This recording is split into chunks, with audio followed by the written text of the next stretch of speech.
We're live. What's going on, everyone? It's Adam and Craig with Grandstand Golf. This is our round two DFS Showdown targets for the Valero Texas Open. Craig and I were just saying offline. It feels like it's been forever since we have done one of these, but it's only been one tournament. We Dell match play. We didn't get many showdowns. So muting my other computer here that had the YouTube for a second. I think we're good to go. Yeah, we Craig, are good to go. Kind of like Camilo Villegas was good to go out there today. absolutely. Unfortunately, I think he might have just missed his exemption, or is it this tournament that he has to get it?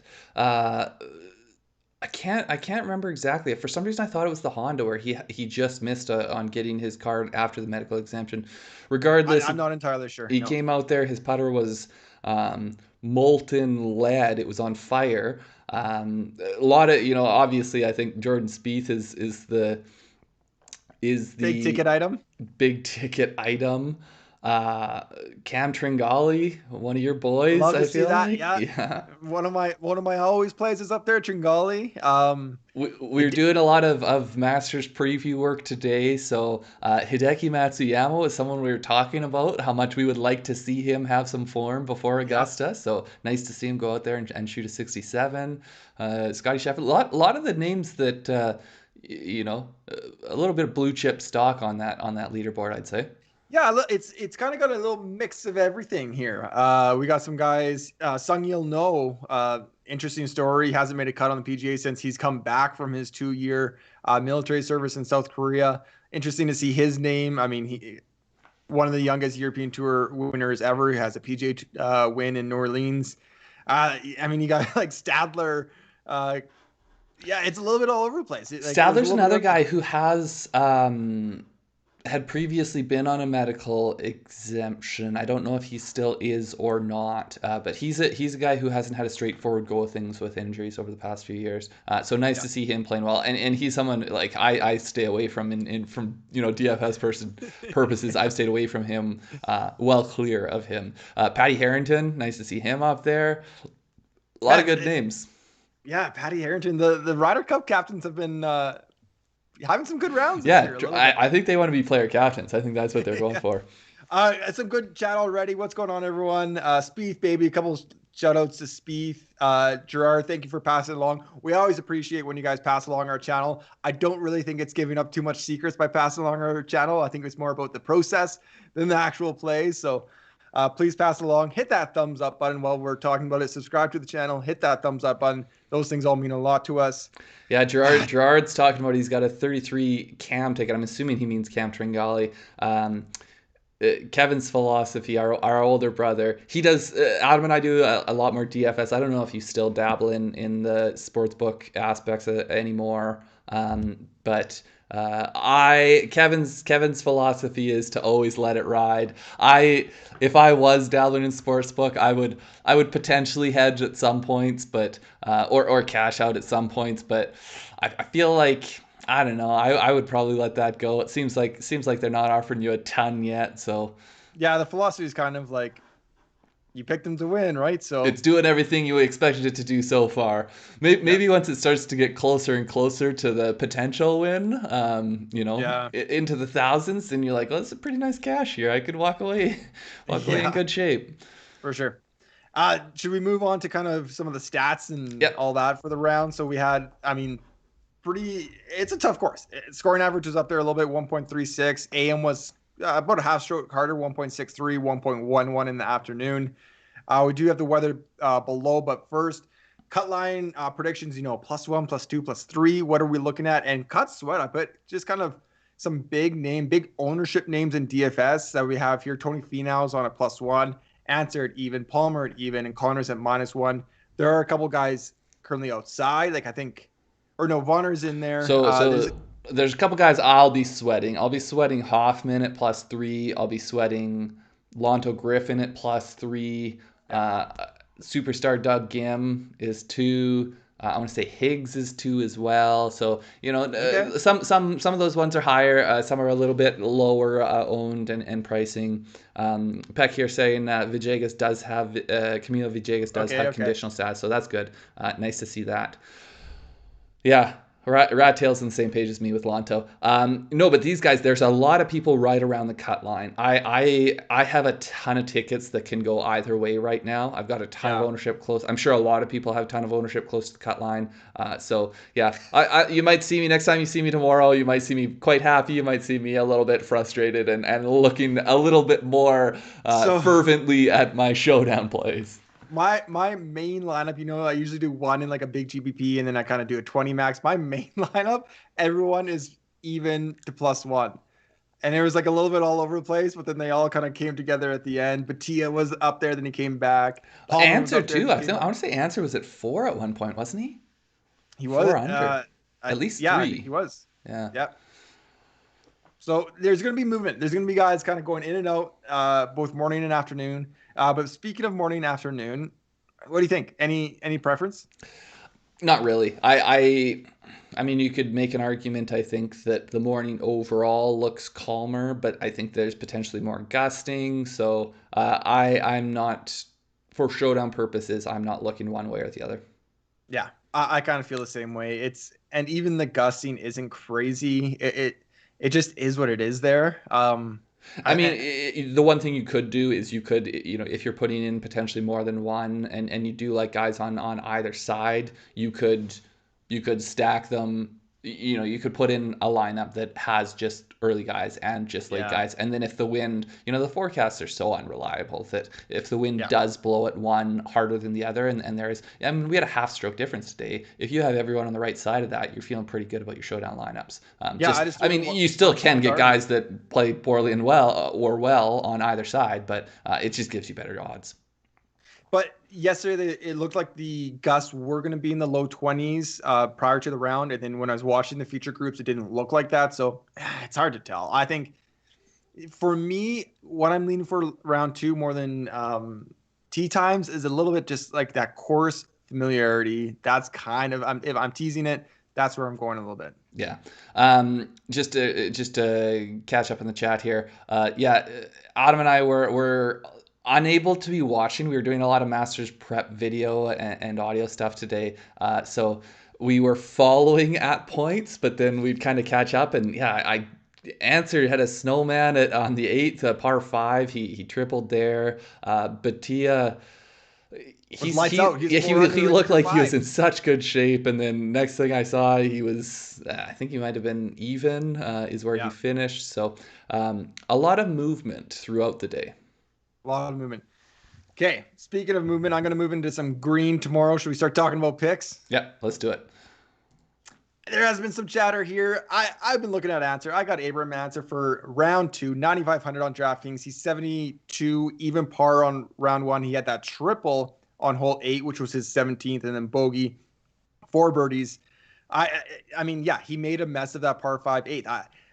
Like you said, we weren't able to watch every shot. His shot tracker is a complete mess, but it doesn't look like Answer. I'm going to give him a pause. Hopefully that decreases his ownership a little bit. But what did he do? He was good putting.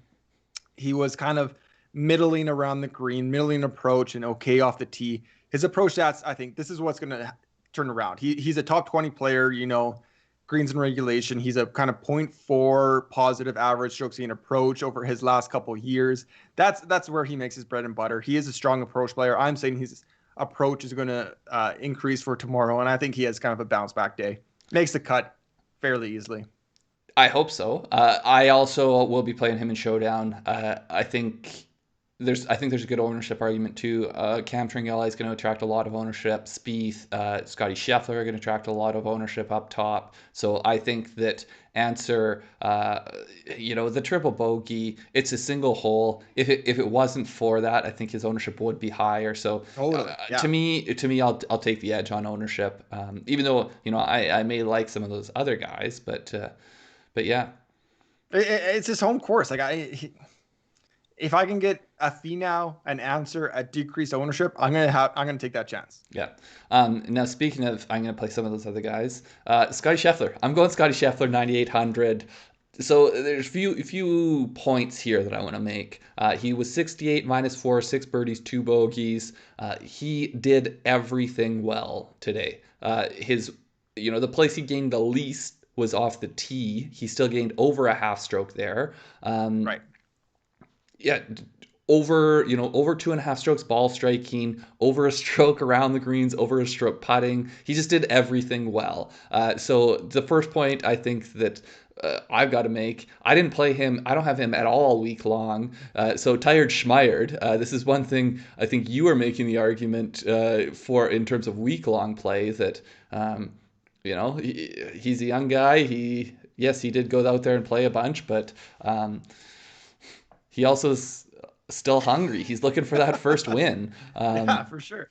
But a little bit more to the stats, because that's where I always like to go.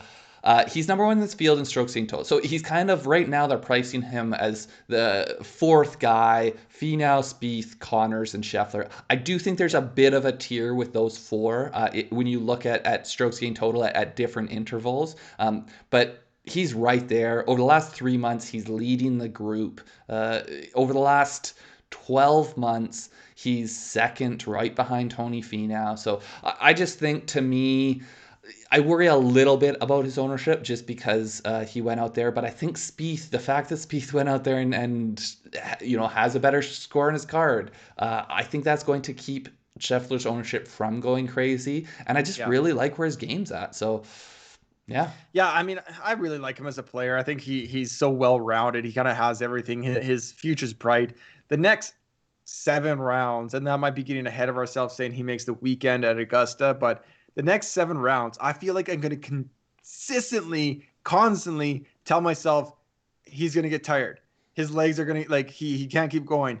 And I feel like I might get tricked for 7 straight rounds. But I am going to lean into that for round 2. He's not my favorite play up top. I mean, I think there are other options. This is probably wrong, but I'm buying that narrative. If it's got to catch up to him a little bit, the fatigue. I think you're confused because although he looks like he's 45, he's actually not 45. He just looks like it. He's still, a third-year player, maybe call him, with a year on the Korn Ferry Tour. So, yep, I like Scheffler tomorrow. Clearly, Adam does not. So that means he's either going to be a great play or a horrible play. We will just have to wait. Likely a middling play. Or in the middle. Yeah. Okay, Adam, next one. What do you got? Next one, I'm talking about guys that I think just have a really good feeling for the course. That's kind of what I thought kind of separated those guys today. So I'm going to lean into that a little bit more. A guy I did have turning long, but I'm going to go back round 2 for sure. Ryan Moore, 7,500. He's 1 under right now, 3 birdies, 2 bogeys. Pretty nondescript day, but when you look and when you peel back the stats a little bit, that's kind of exactly what we want to see for Showdown. We have good ball striking, third in approach with plus 3.2. Off the tee is okay. Around the greens, okay. And losing putting, 1.36 putting, 113th in the field. So that is the most variable stat. We talk about that all the time with PGA Golf DFS Showdown is putting. Look for guys that had bad putting days. They can make it up, get closer to their long-term mean for tomorrow. Looking at his course history, he's played 17 rounds at TPC San Antonio Oaks course. That includes today. He's averaging 2.69 strokes in total, and he's never been negative. Like, it's absolutely insane how well he plays this course. This feels like one of those stats where, like, something has to give. He's going to have that negative round. Yeah. Maybe it is tomorrow, just to jinx my Showdown. Maybe it is tomorrow. But 17, like, Connors played well here. I mean, these guys, they just have a feel for this course. So I'm gonna play more at 7,500. It seems like a safer play with upside. Yeah, Ryan Moore, he's someone I brought up on the Wednesday show. I have ownership on him. I think we brought him up on the course preview, the first video we did on the TPC San Antonio previewing it. He has a great history here. I think his worst finish here is 18th in 4 appearances. So for whatever reason, he has a good feel for this course. I am playing him in Showdown. I have some exposure to him tournament long. Until I see otherwise, I'm going to assume he has a good feel for this course. Yeah, exactly. Okay, Cameron Davis, 8,400, the Showdown specialist himself. He was 71 -1, 2 birdies, a single bogey. Not a very Cam Davis-like day, though, when you break it down a bit. He lost strokes with ball striking. He lost 3/4 of a stroke on approach. He did gain off the tee, but he gained over 2 strokes putting. So I don't expect him to do that again tomorrow with the putting. But what I do expect is that there's a very high probability he does not lose strokes ball striking again. So over the last 50 rounds, his running average is almost a full stroke ball striking. So that's off the tee and approach. He's gained 0.91 over his last 50 rounds. And then just to hammer home how good of a ball striker he is, over the last 3 months, he has gained 0.83 on approach itself. So, in a perfect world, he putts as well as he did yesterday. You flip that approach around, he goes out there and he has a great day. Whether or not his putter stays hot, but I just think the probability of him going out there and having a great approach round, it's there and it's significant. So to get him at 8,400 in this field, I'll take it. Yeah, I mean, think back to the American Express when he seemed to be like every round he was dunking it from like 150 or like getting stick or winning it in from 150. Yeah, Cam Davis is always in play for me in Showdown. It was a guy I was flirting with for one of my picks today, so someone I'll have definitely a good look at. I mean, he fits the mold here. It is kind of bizarro what his stats showed today. Yeah, and I definitely feel like, although I do have tournament long exposure, I definitely always feel better playing him showdowns than tournament long. Yeah. Okay, last one here for you. Marty Laird, 7,100 on DraftKings, 72. He's even 4 birdies, 4 bogeys.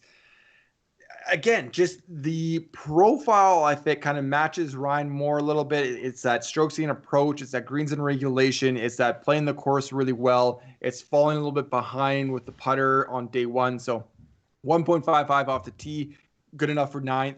His approach was good, 0.55, 55th in the field. Around the green was good. And then 106 putting, losing 1.13 strokes. If he can clean that up a little bit tomorrow, that is pretty easy to kind of get back to the mean there a little bit with the 1.13. It's not crazy bad. It's not losing 3 strokes. It's okay. It's a little bit worse than average.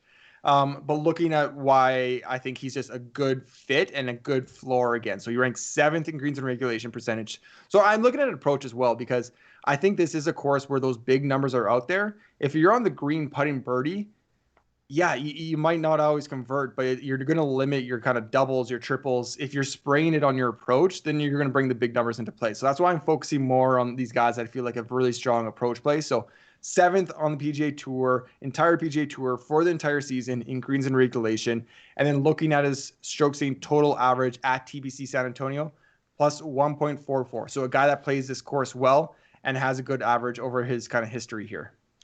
Yeah, you have to like the ball striking. I mean, the tee to green game in general from day one. Clean up the bogeys, and he has a good round, So totally. I don't know. I mean, this is where we start to get a whole bunch of guys that are in play, I think, once we're down in the low 7s there. I don't know for sure if I'll be plugging him in, but he has all the things you're looking for in a showdown play, Yeah, don't know if there's much more to say than that. Two strokes ball striking on day one. That's kind of a green light. Before we get into yours, Craig, throw some names in the chat that you want to talk about after we kind of finish up our 6. Craig's last pick here.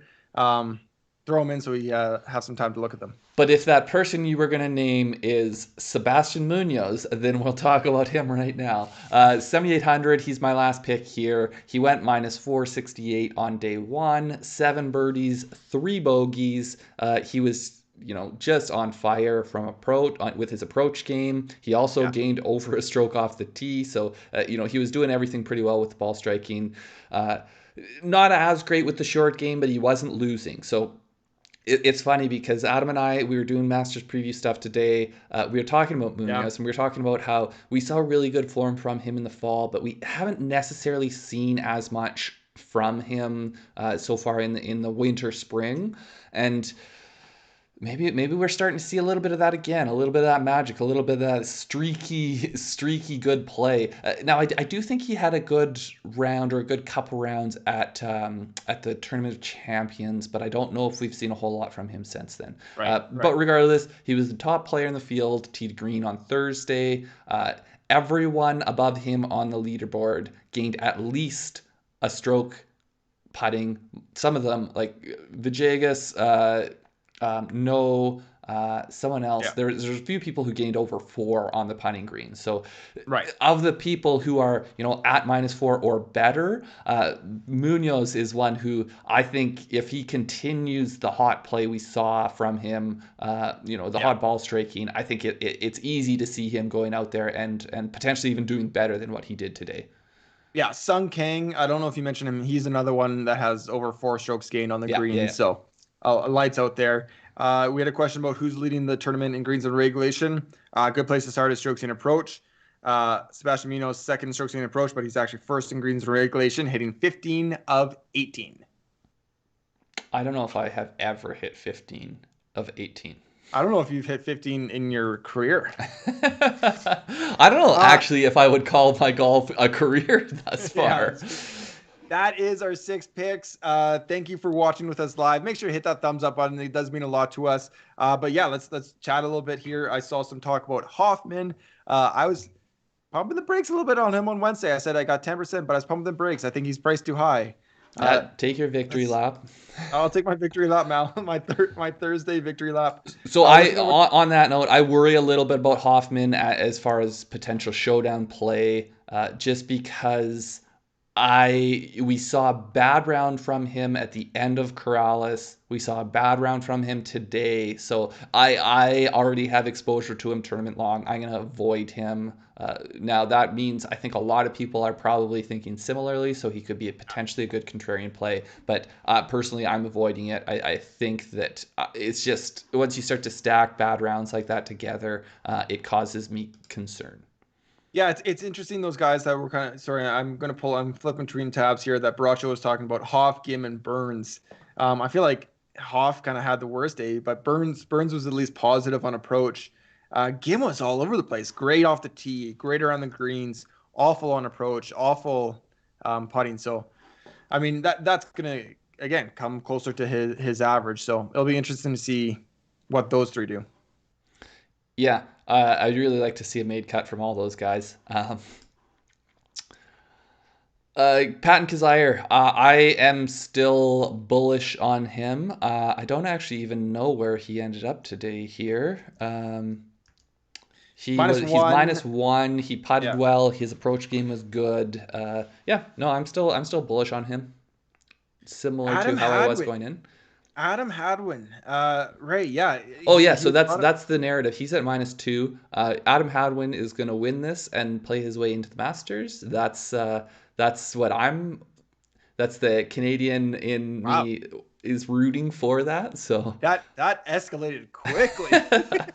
I was thinking that as I was looking through the leaderboard, I was like, how cool would it be if Hadwin, he has, I want to say he's played in quite a few Masters in a row until this year. So Hadwin, again, he's great strokes gained tee to green total, but he's still losing strokes on approach. Like, what's going on, Hadwin? Which is the concern we were talking about coming into this week. But he is pretty great around the greens when he is playing his best golf. So, yeah, Kuchar's 202. What happened to these? I mean, I had the stats. 3 guys in the history of Austin went to the semifinals went to the Final Four, played this, 2 top 10s, 1 missed cut. We might get a couple more top 10s. When I cherry pick data with only 3 sample sizes, it's not good. Yeah, I guess I don't see any other names here in the chat. So I think on that note, we'll maybe wrap her up and get back into making some Masters content for you guys. But we will catch you tomorrow. Good luck in putting your showdown lineups together today. And still, one eye on the prize this week, one eye on the prize for next week. And we'll see you guys next time. Good luck with Showdown. Get those 6s through. Let's get some green. See everybody.